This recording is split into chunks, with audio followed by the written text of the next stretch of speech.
നമസ്കാരം.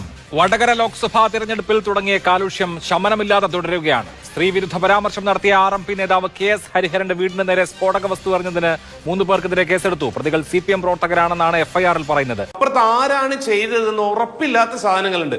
അതിപോലെ അഭിലാഷ് ചർച്ചയുടെ തുറക്കത്തിൽ പറയുന്ന ബോംബ് എറിഞ്ഞതെന്നും അഭിലാഷ് ഇൻട്രോയിൽ പറയുന്ന FIR-ൽ പറയുന്നത് CPM-മാരാണെന്നാണ്.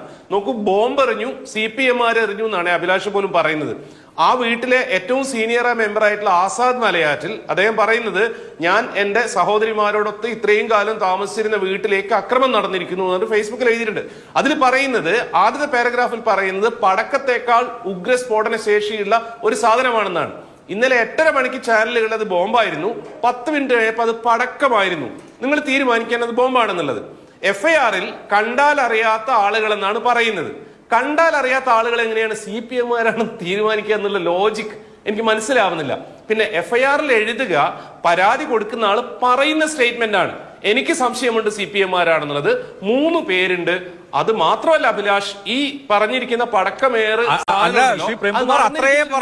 രീതിയിലാണ്. അല്ല, അത്രേ പറഞ്ഞിട്ടുള്ളൂ. അല്ലാതെ ഇത് CPIM പ്രവർത്തകരാണ് എന്ന് കണ്ടുപിടിച്ചെന്നും CPM പ്രവർത്തകർ ബോംബ് എറിഞ്ഞതായി പോലീസ് വ്യക്തമാക്കിയെന്നും അല്ല. മറിച്ച് നമുക്കറിയാം, പ്രഥമ വിവര റിപ്പോർട്ട് എന്ന് പറയുന്നത് ഈ പറഞ്ഞ ആവലാതിക്കാരൻ പറയുന്ന കാര്യമാണ്. ആവലാതിക്കാരന്റെ ആവലാതി CPM പ്രവർത്തകർ എന്നുള്ളതാണ്. അത് കണ്ടുപിടിക്കട്ടെ. അല്ലാതെ CPM പ്രവർത്തകരാണ് ചെയ്തതെന്ന് ഞാൻ എവിടെയും സ്ഥാപിച്ചിട്ടില്ല. അത് പോലീസ് അന്വേഷിച്ച് കണ്ടുപിടിക്കട്ടെ.